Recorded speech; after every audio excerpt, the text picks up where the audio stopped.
When someone asks you, how do I get to where you are? What do you say? That was my dilemma last week, and this is what inspired this session. In this episode, I shared 10 key ideas that have been fundamental to the success I have enjoyed in my life and professional aspirations. Hi, I am Father Abraham, and spreading light is my legacy. Welcome to Re-Spectrum. Together, we gain clarity and the resolve to live with purpose. Blessings.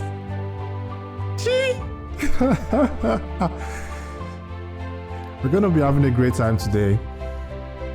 Welcome to the show.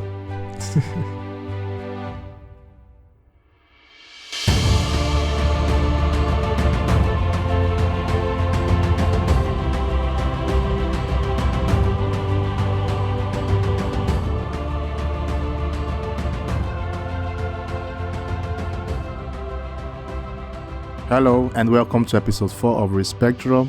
It's your favorite church boy, Abraham Ologunjuju. Thank you for allowing me into your space, and this very moment right now, I cherish it.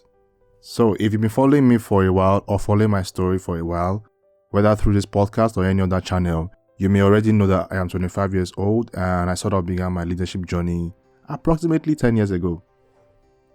This has come with some kind of privileges, like I've enjoyed following of many young people over the years, that is millennials and Gen Zs, folks who are like visiting my website, attending my programs, volunteering for my initiatives and the likes. Also, I often get messages asking for mentorship, training and coaching. But the last 3 years have been the height of it because there has been some evident exponential growth in my life these last 3 years. And yeah, I share most of my milestones on social media. Like our favorite Spider-Man quote, with great power comes great responsibility. To give more perspective to some recent interesting facts in my life. So in 2019, I got some form of anonymous invitations to the Bill and Melinda Gates Foundation Goalkeeper event in New York. And you could think about all the brilliant minds doing incredible things in business, in media, in social sector, in government, in faith, etc. Like think about the industry. They were all there. And one of the incredible things is people that I look up to, like I admire, were like, oh, Abraham, great to see you here. Oh, Abraham, like, oh my God, they know me. Oh my God. Yeah, but I didn't show it like that there. Having to be in that room with all these incredible people in front of you and having to like connect with these great minds across Africa and the world was like amazing. Also, I was selected as a Plus Social Good Connector for the United Nations Foundation, bringing in critical voice and perspective from my local context to drive innovation and accelerate progress for the Sustainable Development Goals. And yeah, like you know, I got a full scholarship from the Foreign and Commonwealth Office to study for my master's in the UK. Now, this is just a few out of many other things that have been happening in my life, or that has happened in my life, or that is currently happening in my life. That is so much happening in the world. But yeah, you get it. As I recognize these privileges, which I will say were not void of hard work, early this year I kind of decided to give one-on-one access to coach or mentor other young people. I didn't give a public announcement because of my current schedule and I like to follow my pace. But for some reason, the moment I resolved in my heart that I wanted to do this, it's like some people have been monitoring my thoughts. I started getting a number of messages on LinkedIn and even on WhatsApp, and from time to time I get on a call with these people, get to walk them through, ask them questions about themselves, know what they want to do, try to like learn about them and their own peculiar stories, and kind of share my own 2 cents and give them some level of like guide and support.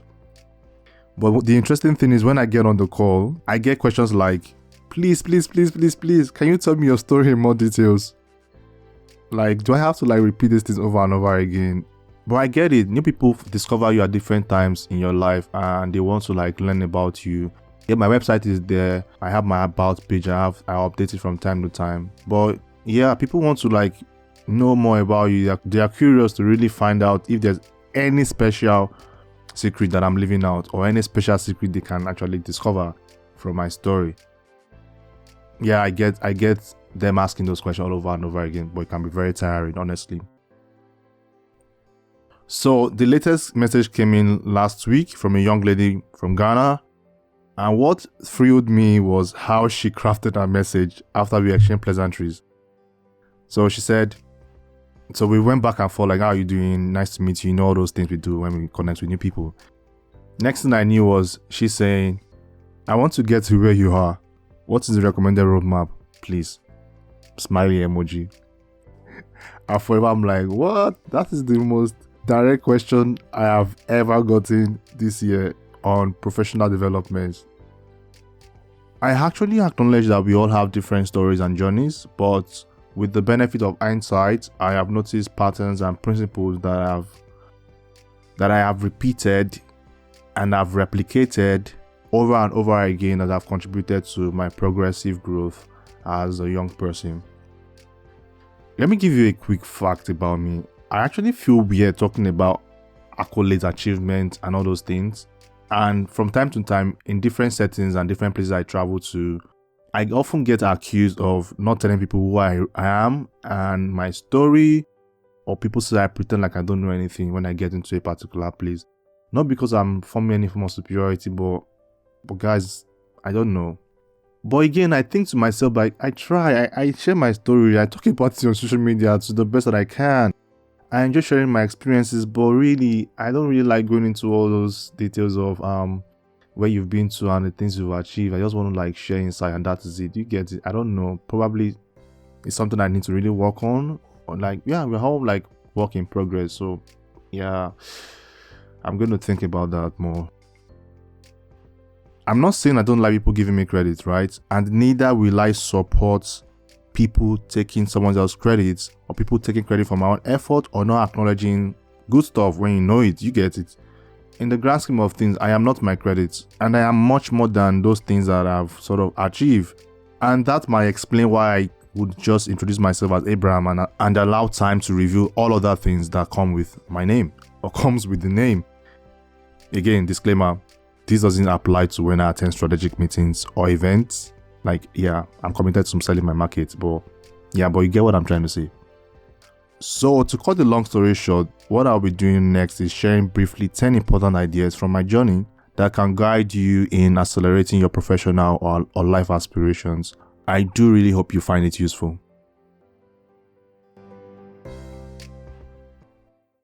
Okay, so welcome back.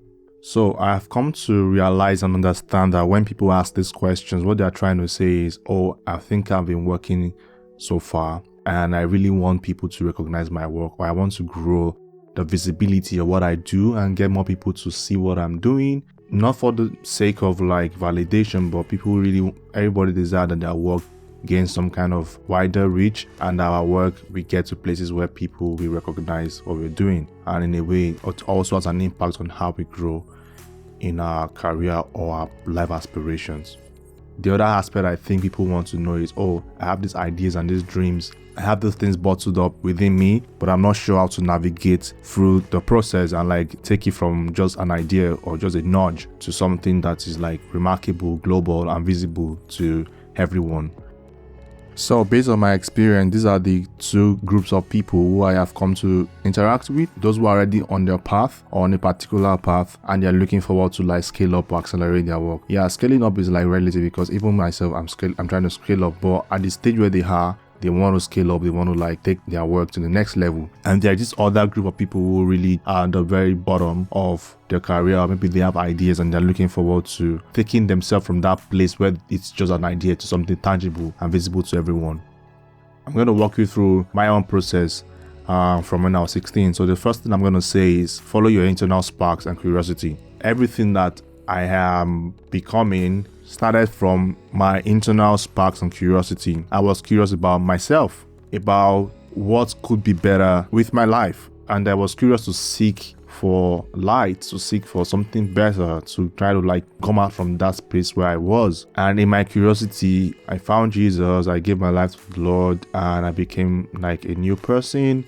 And going forward from that, I started to ask myself questions at different times as I get the nudges in my spirit. So first, it was trying to share my knowledge with people. That was my place of curiosity then. How can I share my knowledge with people? And that was what I started with. And from sharing my knowledge with people in a Facebook group, it moved to how can I expand from this to something else. So at every point in time in my life, I was always following those sparks I was seeing. I was not seeing all that bigger picture yet. There might be bigger dreams in my journals or things I was dreaming of as a teenager. But at that phase in my life, all I knew of was that there are these sparks and these things I'm curious about, and I was pursuing them with all that I have got. I believe in this scripture in the Bible that says there is a spirit in man and the inspiration of God gives him understanding. I really believe that God speaks to us through impressions and through ideas and through nudgings in our spirit. And when we follow through, we can go from something that is irrelevant and convert to something that is remarkable. That was the foundation for me. I followed my internal sparks and curiosity, and I saw where they led me to. From time to time, I tell some of my close colleagues that as I get the inspiration, as I get the ideas, I believe God is speaking to my heart, I run with it. And if that's the only thing I have for that moment, I run with it. The second thing I want to mention quickly is redesign your association. So when I began to have those sparks and curiosity, and I began to inquire about my life, about how to share my stories with the world, how to share my experiences with people around me, how to write blogs, use social media and technology to advance my ideas and advance the so-called ideas I had then, I also realized that there were people around me who were talking me down and feeling like I was being too much. Someone once told me to my face that I was pursuing a blog, I was writing blogs, it's not profitable, it's not making money, why can't I just switch to entertainment blog? When I was starting out, so in 2011, 2012, Linda Ikeji was one of the top bloggers, there were very few bloggers who were excelling, and lindaikeji.com was something that everybody really talked about. There were other upcoming blogs then, but every young person wanted to make money and cash out. So when I discovered blog and I shared with my friends, some of them really just leverage on it to start an entertainment blog and make money out of it. There's nothing wrong in making money out of it, but the point was there were certain people that I was in my network then who were not saying things that I would like to hear because they were not empowering me. They were not empowering my curiosity. They were not empowering where I think I wanted to go to. And I was very deliberate to cut myself off from those people. No shades to anybody. Some of them are still my social media right now. They still follow my work. But at that point, they were not the voice I wanted to hear. And I was intentional to cut them off. Thankfully, God brought people my way that were inspiring. That was the moment I was transiting from high school to undergrad, so I was going into university, and so God brought me to people who were amazing friends who also had vision for themselves and their lives. I joined a particular community on campus. It's a faith community where everyone very strong in their faith. They were really very focused with their academics, with their career, and everybody was really outstanding in their own way. Redesigning my association was a very critical aspect of my growth. And aside from just school and that place, fast forward in the future, as I was growing, I was intentionally looking for opportunities to go for events and to connect with people online and offline that I felt were great inspiration. Not in a very, very trolling and stalking way. I sort of already knew in a way to be very subtle about reaching out to people. So I just hang around, talk sometime, but most importantly for me, it was not just about hanging around people that I felt I admired or people that I felt were inspiration, but learning from them. You may not be texting so much on your Facebook or Twitter, but if I see something valuable you say or you say we should do, I hold it to my heart. So for example, in 2015, when I was close to leaving undergrad and I was running through my final project, there was someone who was in my network, who is still in my network, but I recently got to know. His name is John Obidi. On one of his podcasts, he was running a teleseminar then, yeah. He said something about how, you're a professional and your Twitter or your Facebook profile picture is not, you're not saying go out of the bank, do a photo shoot, but doesn't really showcase or represent the brand that you're trying to build. He mentioned how you need to move from just having a regular email to having a custom email can be very, very strategic in building your brand online. And I'm yeah, I don't have so much very close relationship with John Obidi, even up until now, but I took that to heart. I'm Abraham, okay, how can I make this better? And yeah, I changed my profile picture. I did a little bit of social media auditing, changed a bit of things online, got myself a custom email, did a little bit of tweak on my blog and all those things. 2 weeks later, I got an email from someone who was saying, oh, we would like you to come to Abuja. That's my final year. I was in Lagos, and so I would like you to come to Abuja to speak to a couple of persons about social media and how we can use it to grow your brand as a young person. And I was whoa, that little tweak made this significant change. It might not be a big deal to some people, but it was a big deal to me because I made a very, very small change to how I represent myself out there. And I got an invite to Abuja. to come and speak. Yeah, it was not like a very, very luxurious speaking engagement, but I was glad that I was making progress. That was also one of the critical things that really helped my career afterwards. Like I began to get more and more speaking engagement. So redesign your association. Intentionally be around people that will spark creativity, spark improvement, and spark a new approach to how you progress in your career. The third thing I think I came to understand in my journey was to discover my core. Sometime around 2015, 2016, I was really getting a good sense of things about myself. I was beginning to see where I was very good at. I was beginning to see the things that people called me for primarily. I began to see where I've excelled more than some other things. So I begin to separate the amazing and incredible part of me from the part where I felt like I wasn't so good at. I began to see how I was, growing in my design skills, digital media skills. I was seeing how I was very instrumental to helping other young people and other change makers or so-called thought leaders, grow their work. I was very good in strategy and positioning in a way that brings out the uniqueness of people and help position them as someone worth listening to. So I was beginning to discover all these new aspects of me that was very, very interesting. But in all, the one core thing I came to recognize was I was sold out to people, ideas, and development. Anywhere I find myself, I'm always about how people can be a contributor to their community, how someone can go from, just being a bystander, someone can be a contributor. I was key into how media was a tool for change. I was key into human capacity development. You will always hear me talk about personal development and how that's instrumental to the overall development of any community. So I began to notice my voice and my message and see that, okay, there were certain patterns to what I was drawn to and what I was very, very good at. Understanding and discovering your core is a process. And when I found mine, I was a very strong support system. I was a very strategic thinker. I was good in designing ideas, designing projects, designing creative work, and I really had my way with using digital media to amplify messages or selling courses. I stayed there. Yeah, there are other layers to me, but this was the core thing I realized that over the years were very, very close to my heart. I saw those patterns with what I was as a child. That is something that I might not be able to go into now, but long story short, between 2011 and 2016, I was able to understand my core, discover my strong points, and I consolidated on those places in my life. And you might ask me, what should I do if I don't know my core? What would I do if I don't know exactly what my core message is? That would take me to the next thing I would say. The fourth thing is, whatever you find doing, do it well. The truth is, when I was doing those things all through my progress, all through my evolution, at different point in time, it seemed like that thing that I was talking about, people were seeing me do, was going to be the thing I was going to do for the rest of my life. I was so passionate about it at that point because that was the only thing I could see. And even when I was in my private time praying to God and seeking the face of God as a Christian for the next phase of the things I believe God would have me do, I was so sold out to the things I knew I should be doing. Many people feel like when they don't know what to be doing, or people don't know the next phase of their life, or don't know the core, or they're still trying to discover themselves, they just kind of get laid back and give up and feel tired. The truth is, if there's anything you are doing right now, stick to it. Just serve. If it's volunteering, if you are working, you're interning, if you're even running the particular business, whatever it is you're doing, just keep doing it well. Use that place as an opportunity to find yourself, because you won't find yourself like they say. I don't like the word find yourself, but I think you get my context. You won't really discover who you are fully or begin to discover the things that you have in you if you just lie high do. No, you have to engage yourself with something. And in that process, you'll begin to be able to sort out the things that are superficial from the things that you've discovered that are really very dear to your heart. You'll begin to find out all these patterns and all these important things while you are engaged. So don't make the mistake of staying idle. If you don't know exactly where you want to go to, or what you want to be doing, where next you will find yourself, where you are right now,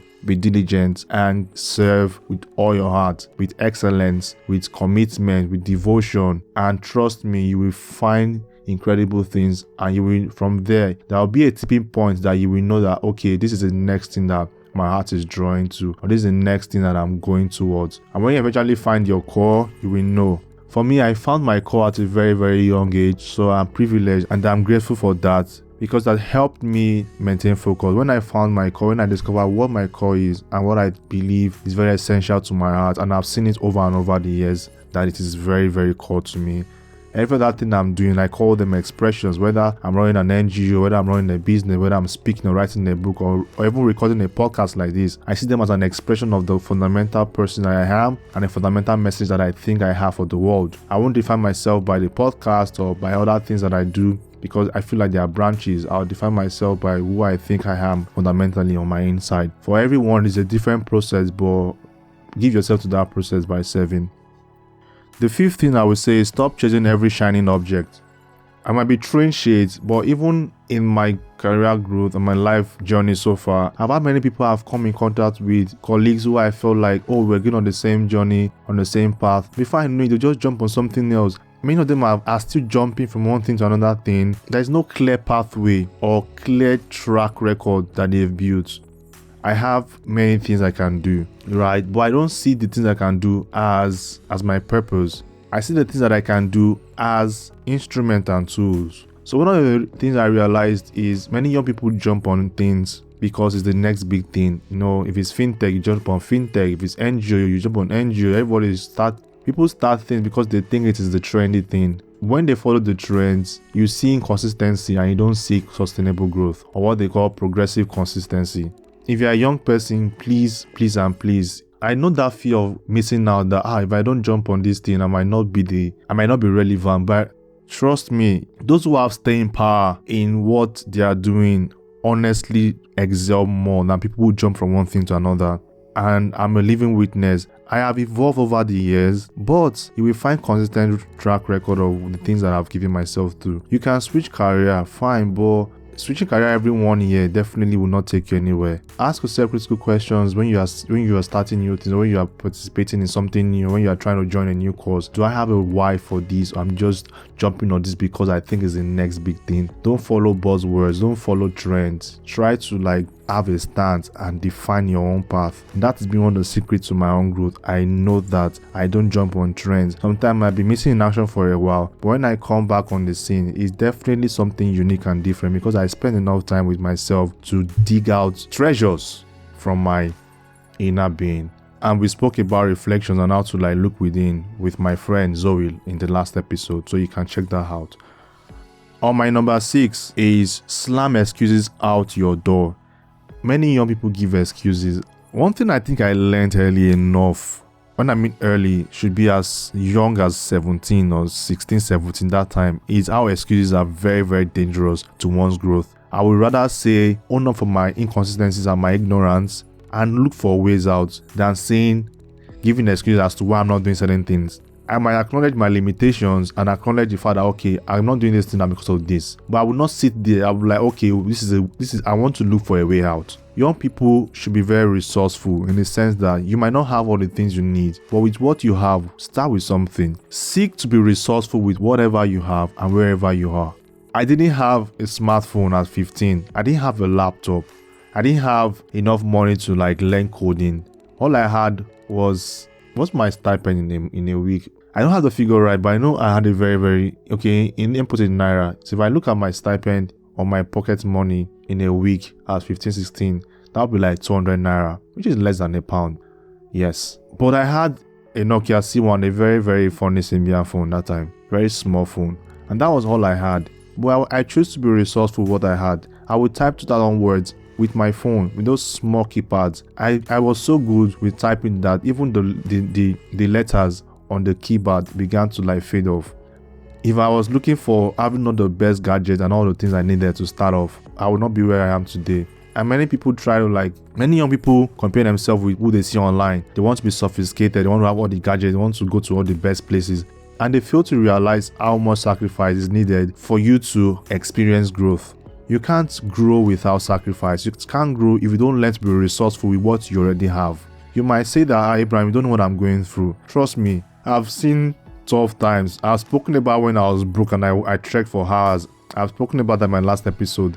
I've had times when even rice as a food became annoying. Even so-called everybody loves Gary became annoying. I've had very, very extreme times. Not because my parents cannot afford to send me some things, but I come from a middle class family where my dad and my mom can only afford school and basic school supplies. Any other thing is luxury. So it's either I sacrifice my school stipend or my feeding stipend to invest on the things that I desire to invest on, or I just keep complaining. So I had to make compromise. I had to make trade-offs. I had to ask myself questions as to, okay, will I trek long distance so I can save some money to do some things? I had to ask myself those questions as a young person. Everything that people might see that is shining now, I have some really very, very, very, very dark stories that I've gone through, or even anyone you aspire or you admire. I'm dwelling a lot here because of how much young people give excuses about so many things.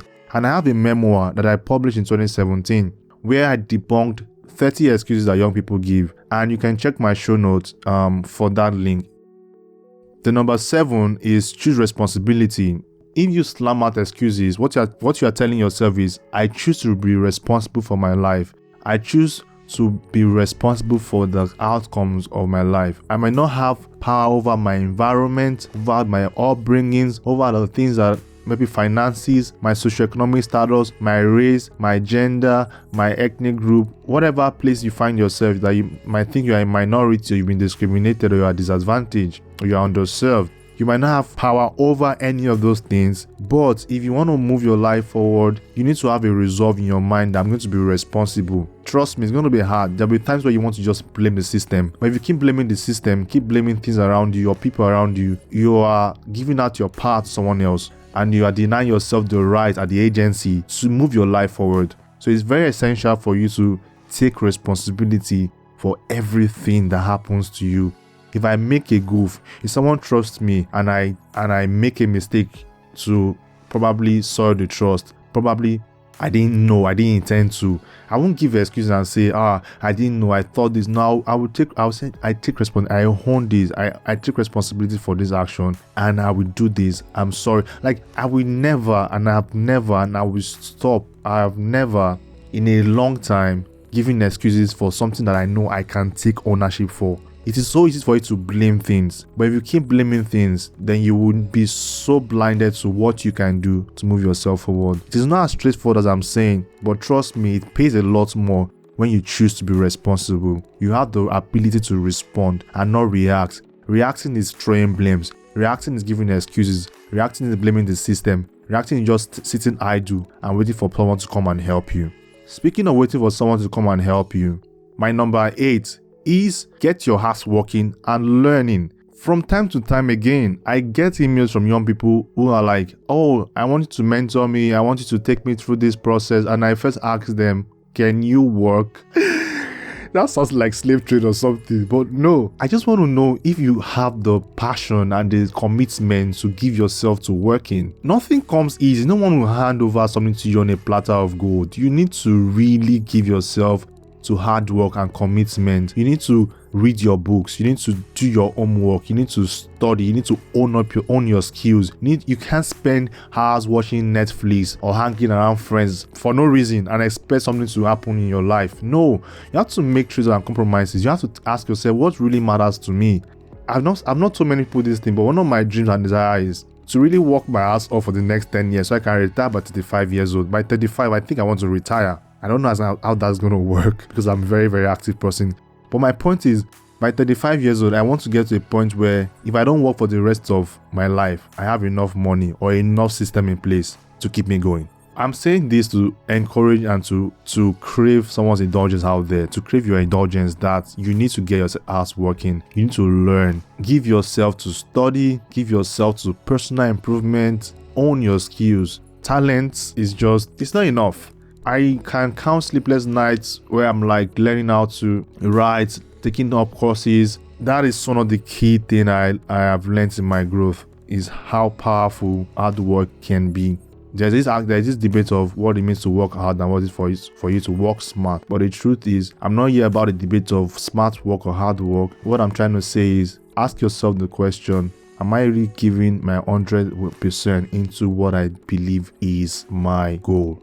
How much am I putting and investing? How much time am I investing to my work? If you check the ratio of investment into your work and leisure, what is it like? If you check out how much you pray and you don't do anything, what is it like? Do you spend so much time on your religion and things that you believe in and you don't work? What is that like? There are different edges and spectrum to these things. Some people give so much to their religion and their faith that they don't work and they expect things to just come their way. Some give so much leisure and fun and expect their work to grow. There's a wide range of spectrum and I don't want to explore right now, but ask yourself that one question. Am I really giving myself to study, to learning, and to working hard?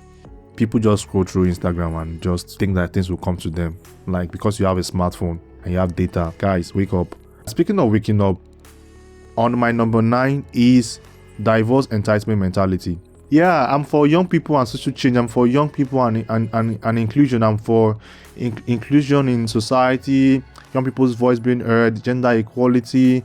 I'm sold out to these things. But I see many young people who are entitled. It might sound like I'm throwing shade, but someone reach out to me and say, oh, take me through a process for application process for a scholarship or for a program, and you'll be asking me to tell you what to write. I've given you access already by going on a call with you and writing an article, spending my time to publish articles, to go on a call with you. You now ask me to help you write something, and when I don't respond to that message because I feel like I don't want to respond and it's nothing personal, you say I'm ignoring you. What the? I don't get it. We feel like things are gonna work for you. And that sounds really weird, but the point is, you need to snap out of it. Nobody owes you anything. Not even your parents will have done the best they could have done for you. Except maybe you are paying for a service, right? You can demand for anything. In the larger context, nobody owes you anything. Wake up. If someone has given you access, don't take advantage of that. There is Google. Ask specific questions. And when they don't respond to you immediately, don't think that it's personal. People have many things they are doing with their lives. I also have problems. You know. Get the part where you can feel like you don't want to mess this up. You don't want to ruin this chance. You want to get it right. Yeah, I know that feeling. But when I think about it in a larger context, it could be really very painful and sad that, okay, after someone gives so much to you, you are still asking for things like, help me to write. Do you get? If you send it to me to edit, I will even proofread. Now, I'm just mentioning this as an example. There are many other things that I've seen young people get into that shows this deep entitlement mentality, things need to be handed over. Young people, this is our generation with social media and instant messaging. A lot of us are lazy. We're so lazy.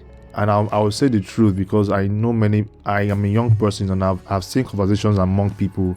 I've seen how people approach many things. You have to teach yourself how to be excellent at what you do. You have to teach yourself how to be curious, how to search for information. Don't just ask people, don't just start dragging people up and down and jump into people's DMs. Or someone I've not met before just randomly text me and say, want me to send them money. I know the cases where someone is really stranded and they really are looking out for crowdfunding. I know those scenarios. But there are those scenarios where someone sees that you post something online or they see that you are doing something new and the next thing they're asking you is money, and I'm a believer. I have the Holy Spirit and I can sense when someone is trying to take advantage of me. I'm like, why are you doing this? Why are you coming up with stories as to something that is wrong with you so that you can exploit me? Do you think I'm just sitting one place having money in my account? I'm committed to my work, to my skills. I'm owning my skills. I'm owning my craft. I'm working my ass off. I'm praying the prayers. I'm doing all I can in my power to improve my own life. And you just come from nowhere and start demanding things like I owe you something. I give my best to people, but when I see someone with a kind of mindset that is destructive and will not help them grow, I will call it out. I'm sorry if I've shaken your table, if I've said something that might be really very, very shocking to you, but trust me, I'm speaking from love and I really do want you to think about this. You can reach out to me. We can have a special call. I do want to think about it and ask yourself, in what areas do I have entitlement? Do I think like some people owe me something and I'm not taking responsibility for my life to move on? If you can break out of this box, trust me, you will see a whole lot of difference in how you see the world, and it will have an impact on how much you grow in your life aspirations or your career journey. On my number 10 for today is evolve and reinvent yourself. I mentioned earlier how I found my course sometime in 2016, 2017. Well, not like I found my core, but I kind of recognized and honed it in 2016, 2017. And since then, there have been different faces of Abraham people have seen. But one thing that is consistent is that at every phase in my life, I sense when I know I need to reinvent myself and when I need to evolve. And my life has been a constant evolution, and that should be the case for anyone that wants to grow. I cannot determine when you need to evolve and how you need to evolve. If you have been in touch with yourself for a while, self-reflections, you've learned how to grow out of this mentality of entitlement, you've learned how to be responsible for your life and the things that matters most to you, and you've come to own your stuff, own your craft, you will be very, very aware of stages in your life where evolution is required and where reinvention is very, very, very paramount.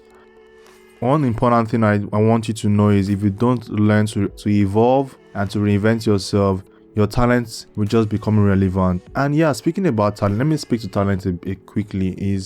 I've seen super talented young people in my network. I've come across people who are like freaking talented, even more than me. They have raw talent, but it's not enough. And it might sound like a cliche. We've seen how talent can not be enough to help you attain that height or to rise up that so-called aspirations that we have. More often than not, what really stops us from experiencing growth is not that we are not talented. It's not because we don't have some things around us or because we don't deserve to rise up or because we don't have the capacity. It's because somewhere in our mind we still have some self-sabotaging ideas and limiting beliefs that inhibit our growth. And I will reserve my thoughts on self-sabotage for something I'm working on. It's a series I'll be starting very soon where I'll be debunking a number of mindsets that inhibits the potential of young people as they aspire for success and fulfillment.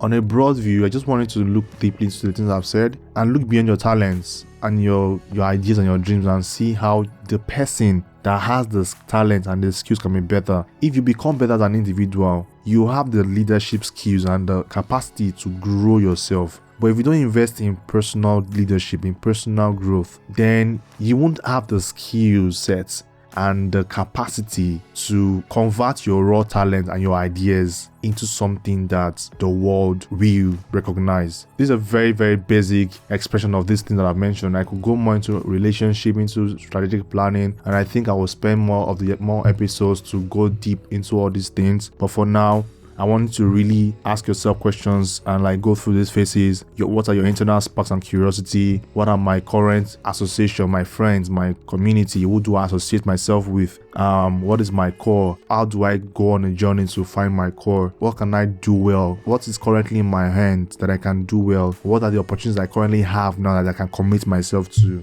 Ask yourself, what are the shining objects I'm chasing? Am I consistent or I'm just following trends? What are the excuses that I'm holding on to that is not allowing me to become the best version of myself? How am I choosing not to be responsible for my life? Where are the places where I've given responsibility to someone else, to the system, or to something else? Ask yourself if I'm really working hard enough or I'm giving myself to learning and improving myself. Ask yourself if you have entitlement mentality and how can I break through this mindset to something that is empowering? And finally, ask yourself, am I due for an evolution? Am I due for reinvention? Am I due for redefining the next phase of my life? Have I become stale with my message? Have I become stale with certain ideas? And I need to really work on reinventing and evolving into a new version of myself, for me, myself, or for you, yourself. These are very important questions that I think you should be asking.